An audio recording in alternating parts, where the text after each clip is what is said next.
Good morning class 6। यहाँ classes में फिर से आपका स्वागत है।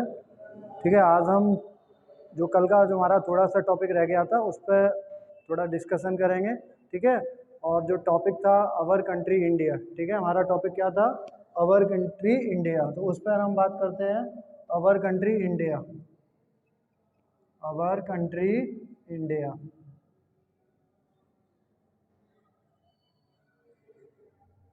ठीक है, इस पर हम बात कर रहे हैं अवर कंट्री इंडिया पर। देखिए, मैंने कल थोड़ा सा आपको पुराना जो है उसको रिवीजन कर लेते हैं। देखिए, मैंने क्या क्या बताया था कि देखिए इंडिया जो है वो एक वेस्ट कंट्री है, बहुत बड़ा कंट्री है। ठीक है, बहुत बड़ा ज्योग्राफिकल एरिया को कवर करता है। मैंने ये भी बताया था कल कि इसको सेकंड पॉपुलस कंट्री है इस समय वर्ल्ड में, और इसकी इंडिया की जो टोटल पॉपुलेशन है वो 135 करोड़ है। ठीक है, अगर हम टर्म्स ऑफ एरिया की बात करें तो इंडिया की जो एरिया है वो टोटल वो 7th लार्जेस्ट कंट्री माना जाता है वर्ल्ड में टर्म्स ऑफ एरिया में, ये याद रखना है। उसके बाद मैंने बताया था कि फिजिकल फीचर्स क्या हैं। तो इंडिया को, क्योंकि आपने सुना होगा इंडिया को द लैंड ऑफ डाइवर्सिटी कहा जाता है। ठीक है, और मैंने कल के वीडियो कल बताया भी था, जो कल की क्लास हुई थी उसमें, कि इंडिया जो है उसको 6 ज्योग्राफिकल एरियाओं में डिवाइड किया गया है। फर्स्ट जैसे आपका नॉर्थन माउंटेन्स, जिन्हें हिमालयन माउंटेन्स कहते हैं, उसमें ये बताया था हिमालय जो है उसकी 3 रेंजेस होती हैं। जो सबसे टॉप वाला हिमालय है उसको हम बोलते हैं हिमाद्री, जो मिडिल वाला हिमालय है उसको हिमाचल, और लोअर वाला है उसको बोलते हैं शिवालिक। ठीक है, उसके बाद मैंने बताया था कि जो इंडिया की उसके ये आपका नॉर्थन माउंटेन्स वाला एरिया कवर हुआ। उसके बाद बताया था नॉर्थन प्लेन्स है। नॉर्थन प्लेन्स को 3 रिवर फॉर्मेट करती हैं आपके गंगा, इंडस और ब्रह्मपुत्र। उसके बाद हम आए थे डेक्कन प्लेट्यू पर, the great Deccan plateau, the great Indian desert, coastal plains और आपके आइसलैंड। यहाँ तक मैंने क्लियर कर दिया था। उसके बाद बताया था कि इंडिया के नाइबर नेशन कौन से हैं। तो मैंने ये क्लियर कर दिया था कि कल हमने बताया था कल की क्लास में कि इंडिया के जो है 7 नेशन ऐसे हैं जो इंडिया के नाइबर हैं by the terms of land border, यानी जो लैंड बॉर्डर को शेयर करते हैं। कौन कौन से कंट्री है याद करेंगे आज फिर? अफगानिस्तान, पाकिस्तान, बांग्लादेश, नेपाल, भूटान, ठीक है, म्यांमार, ये सारे कंट्री जो हैं वो लैंड से करते हैं। और 2 हैं जो मालदीव्स और श्रीलंका, ये भी नाइबरिंग कंट्री हैं, बट ये कंट्रीज लैंड बॉर्डर को शेयर नहीं कर पाते हैं। ठीक है, तो यहाँ तक का मैंने कल का पूरा बताया आपको, क्या बताया था क्या नहीं था। ठीक है, चलिए अब हम भारत के इंडिया की लोकेशन की बात करते हैं। आज का टॉपिक क्या है? लोकेशन। लोकेशन के बारे में बात करेंगे। लोकेशन के बारे में बात करेंगे, इंडिया की लोकेशन क्या है। ठीक है, तो चलिए टॉपिक पे स्टार्ट करते हैं। लोकेशन क्या है इंडिया की? तो मैंने आपको बताया था, देखिए इंडिया जो है, आपको मैंने एक चीज़ बताई थी शुरुआत में ही कि 6th क्लास में, कि जो है एक लाइन होती है अर्थ को, एक इमेजिनरी लाइन होती है, उस इमेजिनरी लाइन को कहते हैं इक्वेटर। क्या कहते हैं? इक्वेटर कहते हैं। क्या कहते हैं? उस इमेजिनरी लाइन को इक्वेटर कहते हैं। और ये इक्वेटर लाइन जो होती है वो अर्थ को 2 इक्वल पार्ट्स में डिवाइड करती है। 2 इक्वल पार्ट्स में क्या करती है? डिवाइड कर देती है। 2 इक्वल पार्ट्स में क्या कर रही है? डिवाइड कर रही है। ठीक है, 2 इक्वल पार्ट्स में डिवाइड कर रही है। और देखिए इक्वल पार्ट में डिवाइड कर रही है। कौन कौन से 2 इक्वल पार्ट्स हैं? पहला आता है आपका नॉर्थन हेमिस्फीयर। पहला कौन सा आता है? Northern hemisphere. Northern hemisphere. और दूसरा वाला पार्ट है जिसको हम बोलते हैं साउथर्न हेमिस्फीयर। इसको बोलते हैं हम साउथर्न हेमिस्फीयर। अब देखिए मैंने ये बताया था कि जो इक्वेटर लाइन होती है वो अर्थ को 2 इक्वल पार्ट में डिवाइड करती है, नॉर्थन हेमिस्फीयर और साउथर्न हेमिस्फीयर में। ठीक है, अब हम ये कैसे पता करेंगे कि नॉर्थन हेमिस्फीयर क्या है और साउथर्न हेमिस्फीयर क्या है? ठीक है, तो नॉर्थन हेमिस्फीयर के बारे में बात करते हैं। देखिए नॉर्थन हेमिस्फीयर का मतलब होता है, मैंने बताया था अर्थ पर कितने पोल्स हैं? 2 पोल्स हैं। एक है आपका नॉर्थ पोल और दूसरा है आपका साउथ पोल। ठीक है, नॉर्थ पोल और साउथ पोल, ये 2 पोल्स हैं अर्थ पर, नॉर्थ पोल और साउथ पोल। ठीक है, तो जो नॉर्थन हेमिस्फीयर है इसका मतलब जो नॉर्थ पोल के साइड वाला एरिया होगा उसको हम क्या बोलते हैं? यानी जो नॉर्थ पोल की तरफ पार्ट है उसको नॉर्थन हेमिस्फीयर, और जो साउथ हेमिस्फीयर की तरफ है, जो साउथ पोल की तरफ है, उसे बोलते हैं हम साउथर्न हेमिस्फीयर। ठीक है, यहाँ तक क्लियर है सभी का? तो देखिए अब हम इससे आगे बात करते हैं। ये तो मैंने बताया था। तो देखिए इंडिया के बारे में बताते हैं कि इंडिया कौन से हेमिस्फीयर में, ठीक है। तो इसके बारे में बात करेंगे कि हमारा जो नेशन है इंडिया वो कौन से हेमिस्फीयर में है, ठीक है। वही हम लोग देख रहे हैं, इसी टॉपिक पर डिसाइड करेंगे। तो देखिए इंडिया जो है, इंडिया लोकेटेड कौन से हेमिस्फीयर में आता है? नॉर्थन हेमिस्फीयर में। India located northern hemisphere.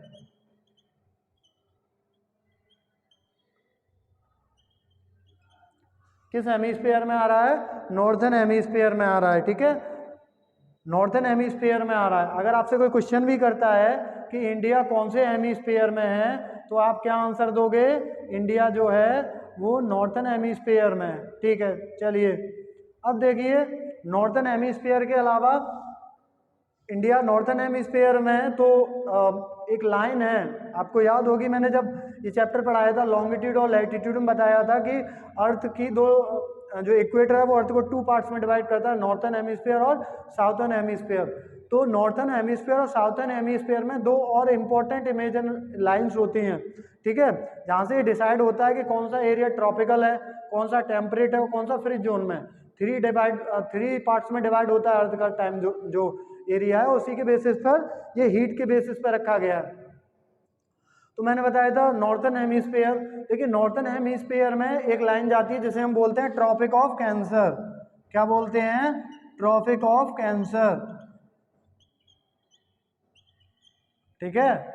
India कौन सी लाइन को किस लाइन, यानी इंडिया से कौन सी लाइन पास हो रही है? इंडिया से पास हो रही है आपकी ट्रॉपिक ऑफ कैंसर, ठीक है।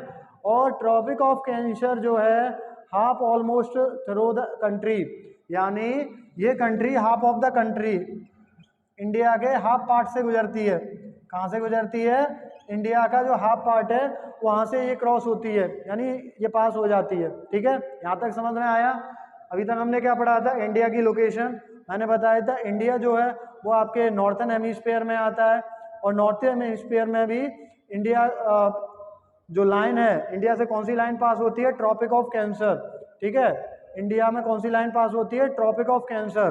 और ट्रॉपिक ऑफ कैंसर का जो एंगल है वो है आपका 2330 नॉर्थ, ठीक है। ये इस एंगल से क्रॉस होती है, इस एंगल से क्या होती है? क्रॉस होती है 23 डिग्री 30 नॉर्थ में, ठीक है। यहाँ से जो है ये लाइन पास होती है, ठीक है।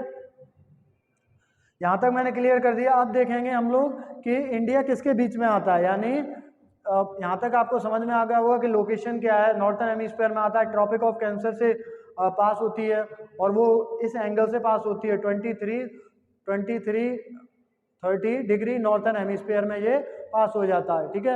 यहाँ तक क्लियर है? चलिए अब हम आगे बढ़ते चलते हैं। तो जो इंडिया का मेन लैंड है, हम बात करेंगे मेन लैंड, इंडिया का जो मेन लैंड है, यानी इंडिया का जो मेन लैंड है वो कितने बीच में आता है, ठीक है। इस टॉपिक पर भी बात करेंगे, मेनलैंड कितने बीच में पड़ रहा है। तो मेनलैंड जो है वो आपका बिटवीन पड़ रहा है, मेनलैंड कहाँ तक बिटवीन में है? 88 डिग्री 4, ठीक है। 8 डिग्री 4। ये देखेंगे कि जो इंडिया का जो लैंड एरिया है वो कहाँ पड़ रहा है? तो ये पड़ रहा है 8 डिग्री नॉर्थ, यानी कितने बीच में पड़ रहा है, कितने बीच एंगल में पड़ रहा है, ये मैं डिस्कशन कर रहे हैं हम लोग। तो इंडिया का जो मेन लैंड है वो बिटवीन पड़ता है 8 डिग्री 4 नॉर्थ इस एंगल से। और बात का जो लैटिट्यूडनल वैल्यू है, ये लैटिट्यूडनल वैल्यू है और लॉन्गिट्यूड वैल्यू बताऊंगा। तो 8.8 डिग्री 4 नॉर्थ से स्टार्ट होता है और स्टार्ट होता है टू 37 डिग्री 6 नॉर्थ में, ठीक है। ये यानी इंडिया की कौन सी वैल्यू है, यानी अगर हम बात करें लॉन्गिट्यूड लैटिट्यूड वैल्यू की, ठीक है। इंडिया का जो लैटिट्यूड मेन, यानी इंडिया का लैटिट्यूड कहाँ तक पड़ता है? मेन लैंड, यानी इतने लैंड के बीच में पड़ती है, इतने लैटिट्यूड के मिडिल में 84 नॉर्थ टू 37 डिग्री 6 नॉर्थ में, ठीक है। तो ये मैंने बता दी इसका लैटिट्यूड वैल्यू, यानी इंडिया का जो लैटिट्यूड वैल्यू क्या है। अब मैंने आपको देखिए इस टॉपिक में पहले भी बताया था कि एक चैप्टर आया था प्रीवियस क्लास में लॉन्गिट्यूड और लैटिट्यूड, तो वहाँ पर हम देखेंगे। तो मैंने बता दिया इंडिया का जो मेन लैंड है, ये देखिए इंडिया इस डिग्री में पड़ता है। इंडिया की जो ट्रॉपिक ऑफ कैंसर है वो पास होती है 23 डिग्री 30 डिग्री नॉर्थ में, ठीक है। ये तो आपका है कि ट्रॉपिक ऑफ कैंसर जो है, जो लाइन पास हो रही है ट्रॉपिक ऑफ कैंसर, कौन सी लाइन पास हो रही है, ट्रॉपिक ऑफ कैंसर जो लाइन है वो कैसे पास हो रही है, तो वो यहाँ से पास हो रही है।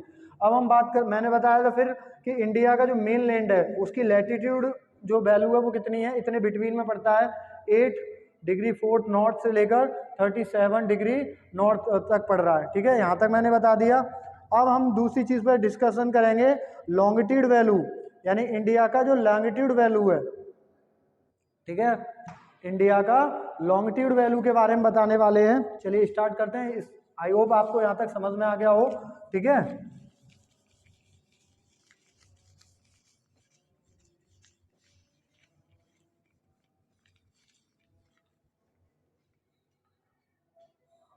वैल्यू यानी इंडिया का लॉन्गिट्यूड लैटिट्यूड वैल्यू बता दिया था। अब हम बात करेंगे इंडिया के लॉन्गिट्यूड वैल्यू, यानी लॉन्गिट्यूड लाइन कहाँ तक, यानी कितने बिटवीन में आता है, लॉन्गिट्यूड, ठीक है।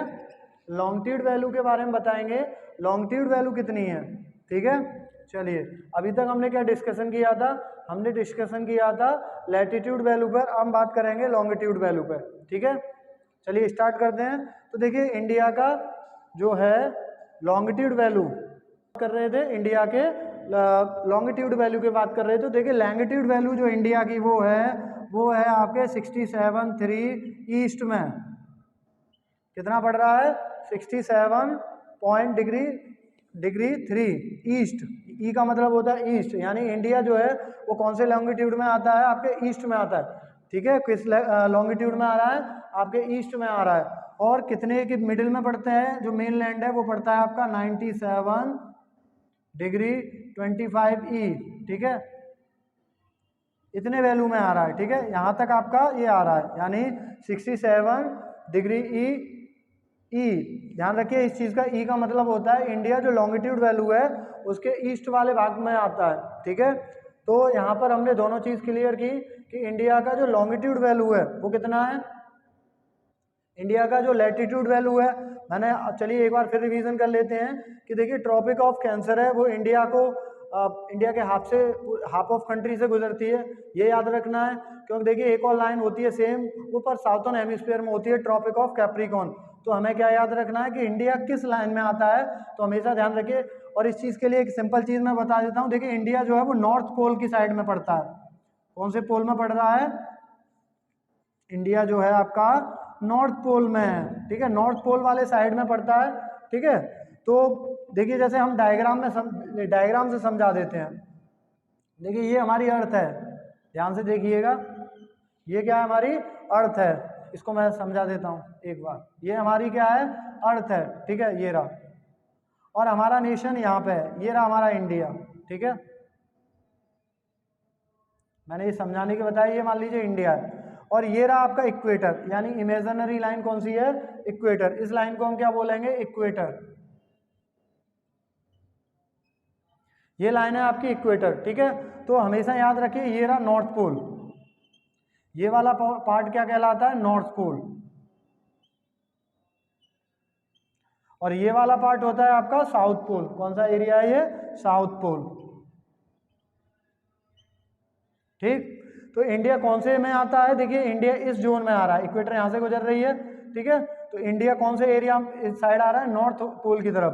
तो इसीलिए इस हेमिस्फीयर को क्या कहते हैं, नॉर्थर्न हेमिस्फीयर, नॉर्थर्न हेमिस्फीयर, ठीक है।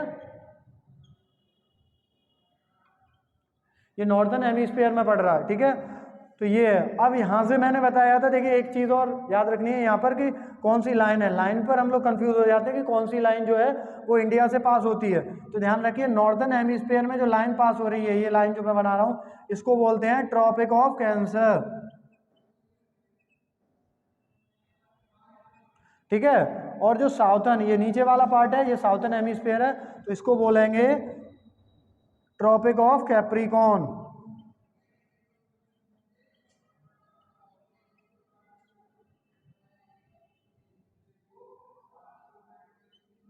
Tropic of Capricorn.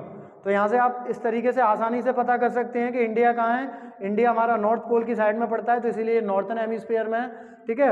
और लाइन में कंफ्यूजन होता है कि ट्रॉपिक ऑफ कैंसर है या ट्रॉपिक ऑफ कैप्रिकॉर्न है, तो हमेशा ध्यान रखिए नॉर्थन हेमिस्फीयर तरफ जो लाइन होती है उसको हम बोलते हैं ट्रॉपिक ऑफ कैंसर, ठीक है। ट्रॉपिक ऑफ कैंसर जो लाइन है वो इंडिया से पास आउट होती है।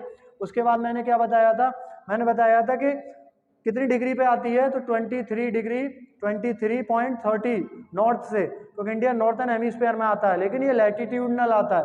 अगर लॉन्गिट्यूडनल वैल्यू की बात करें, ठीक है, नॉर्थन हेमिस्फीयर में आता है। लैटिट्यूड की वैल्यू मैंने बताई थी।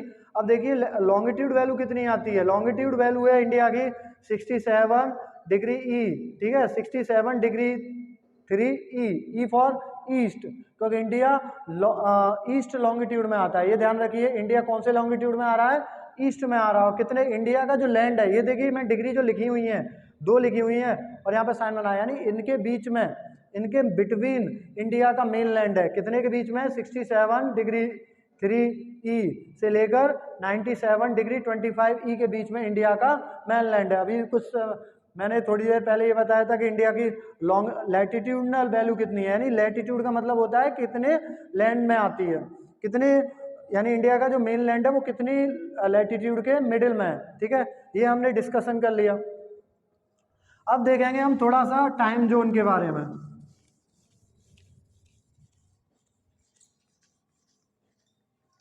ठीक है। अब हम थोड़ा सा बात करेंगे इंडिया के टाइम जोन के बारे में, ठीक है। टाइम जोन, इंडिया का टाइम जोन, क्या बात कर रहे हैं हम लोग, इंडिया का time zone.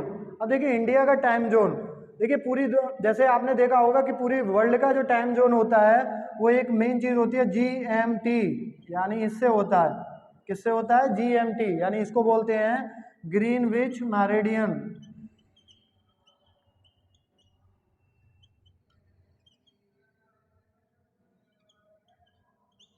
Greenwich meridian standard of time, ठीक है। तो इंडिया जो है वो इस टाइम जोन को नहीं मानता है, ध्यान रखिए इंडिया जो है, केयरफुली सुने, इंडिया जो है वो इस टाइम को जोन को नहीं मानता है। इंडिया का अपना एक टाइम जोन है। इंडिया का जो टाइम जोन है उसे बोलते हैं IST, यानी इसकी फुल फॉर्म होती है इंडियन स्टैंडर्ड ऑफ टाइम। क्या है, इंडियन स्टैंडर्ड ऑफ टाइम। ध्यान रखिए GMT मतलब ग्रीनविच मेरिडियन, और इंडिया का हो गया IST यानी इंडियन स्टैंडर्ड ऑफ टाइम। देखिए हर कंट्री के अपने अपने टाइम जोन्स हैं, ठीक है, टाइम जोन अलग अलग होते हैं, ठीक है। तो देखिए IST यानी इंडियन टाइम, अब इनमें डिफरेंस क्या है, तो देखिए इंडियन टाइम जोन है इंडियन स्टैंडर्ड ऑफ टाइम, यानी जिस टाइम जोन को हमारा कंट्री इंडिया मानता है वो टाइम जोन 5 आवर, कितना, 5 आवर और 30 मिनट, कितना, 5 आवर और 30 मिनट ज्यादा है किससे, ग्रीनविच मेरिडियन से, Greenwich meridian of standard of time से, यानी GMT से कितना आगे है, 5 आवर 30 मिनट। फॉर एग्जांपल मैं बता रहा हूं, जैसे ब्रिटेन के अंदर 12 नून हो रहे हैं, कितना हो रहा है, 12 नून का टाइम हो रहा है। तो ध्यान रखिए यानी ब्रिटेन में, इंग्लैंड में 12 नून हो रहे हैं, तो इसका मतलब है इंडिया का टाइम जोन जो होगा वो 5 आवर आगे है। तो देखिए इंडिया के टाइम जोन के अकॉर्डिंग कितना हो जाएगा, यानी हम 12 में अगर 5 कर दें तो कितना हो रहा होगा, 5 आवर आगे, यानी आपका इंडियन स्टैंडर्ड ऑफ टाइम है कि इंडिया में जो है 5 इवनिंग के 5 हो रहे होंगे, 5 PM हो रहे होंगे इवनिंग में, ठीक है, 5:30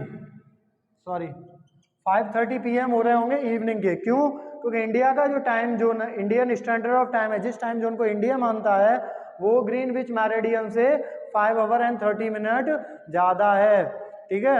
अब चलिए मैं टाइम जोन के बारे में बता रहा था, तो देखिए हर कंट्री, इंडिया का टाइम जोन मैंने बता दिया, ठीक है, इंडिया का टाइम जोन किससे डिसाइड होता है? ट्रॉपिक ऑफ कैंसर से, वो हाफ ऑफ कंट्री में आती है। लेकिन देखिए भारत का जो रन ऑफ कच्छ यानी गुजरात का जो रन ऑफ कच्छ है या पाकिस्तान का जो एरिया है, वहाँ पर थोड़ा सा डिफरेंस आ जाता है, यानी पूरे कंट्री का जो टाइम है उससे जो कच्छ का एरिया है या कुछ पाकिस्तान का एरिया है, वहाँ के टाइम में कुछ मिनट का डिफरेंस होता है, ये ध्यान रखिए। इंडिया में 2 टाइम जोन होते हैं, बट जो आपका कच्छ वाला जो एरिया है, कच्छ का जो एरिया है इंडिया के गुजरात का, ठीक है, वहाँ से और पाकिस्तान के कुछ टाइम जोन में कुछ मिनट का डिफरेंस होता है, ये ध्यान रखिए, ठीक है।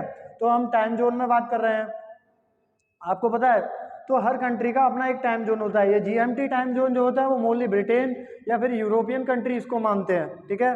लेकिन जैसे आप देखिए इंडिया का मेनली 1 है, लेकिन आप 2 मान सकते हैं, कुछ एरियाओं में दूसरा भी टाइम जोन अप्लाई होता है, यानी कुछ इंडिया के एरियाओं में या कुछ पार्ट में इंडिया के में दूसरा थोड़ा सा टाइम हमारे टाइम से थोड़ा सा आगे होता है, ठीक है। तो ऐसे ही अब देखेंगे, ये मैंने बता दिया टाइम जोन,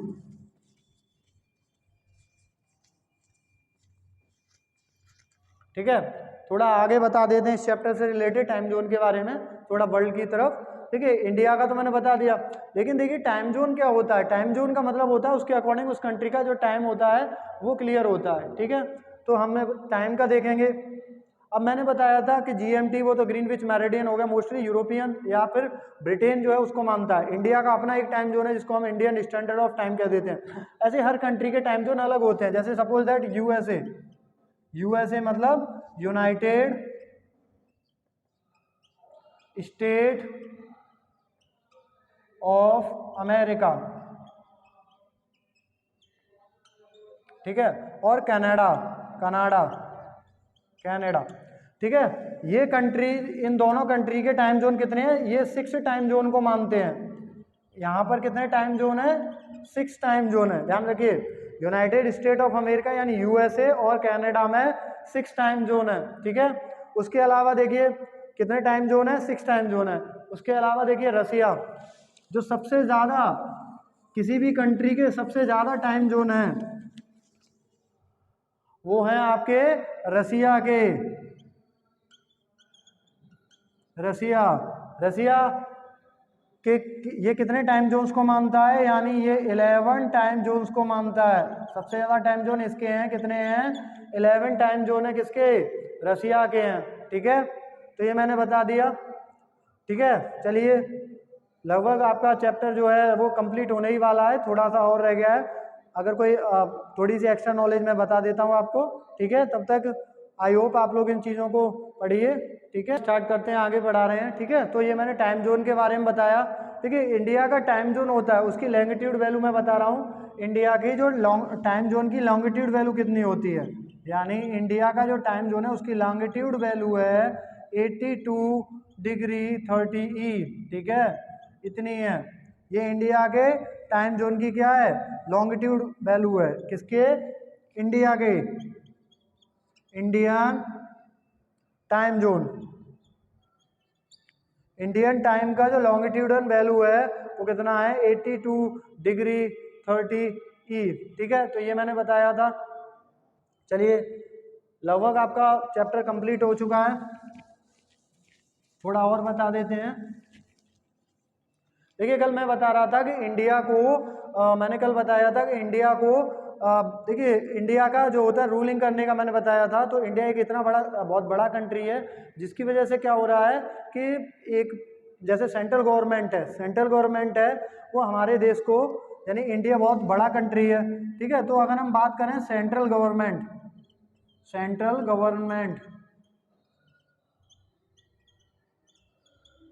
ठीक है, central government of India, central government of India, ठीक है। ये क्या करती है? यानी ये गवर्नमेंट पूरी कंट्री पर रूल नहीं कर सकती है। इसके लिए क्या किया है, थोड़ा civics social and political life में देखते हैं। तो सेंट्रल गवर्नमेंट यानी जिसको हम बोलते हैं the government of India, central government का नाम है गवर्नमेंट ऑफ इंडिया।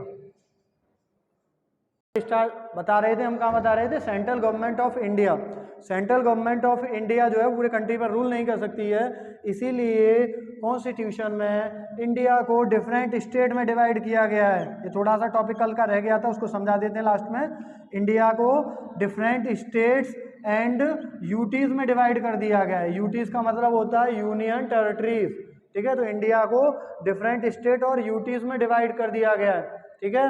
अब देखिए कितने स्टेट में डिवाइड किया गया है, तो इंडिया में इस समय कितने स्टेट हैं, 28 स्टेट हैं। और यूटीज कितनी हैं, 9 यूटीज हैं, 8 यूनियन टेरिटरीज हैं, ठीक है। कितनी यूटीज हैं, 8 यूटीज हैं इस समय। अब देखिए थोड़ा सा देखिए 20 स्टेट और यूटी में क्या डिफरेंस होता है, स्टेट और यूटी में क्या डिफरेंस होता है।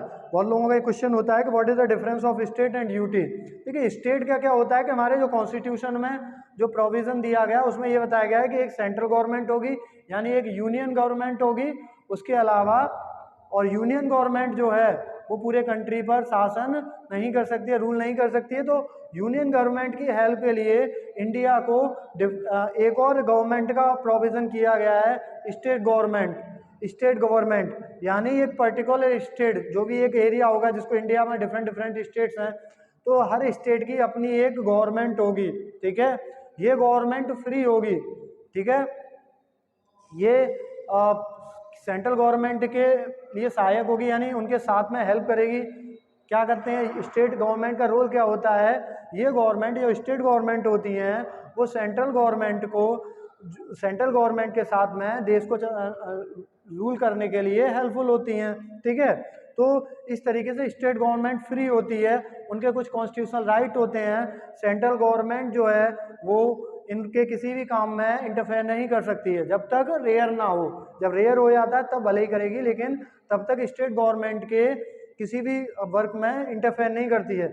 लेकिन देखिए यूटी में अब आता है कुछ, यूटी का मतलब मोस्टली आपने देखा होगा यूनियन टेरिटरीज। यहाँ पर क्या होता है कि सेंट्रल गवर्नमेंट डायरेक्टली रूल करती है, ठीक है, रूल करती है, ठीक है।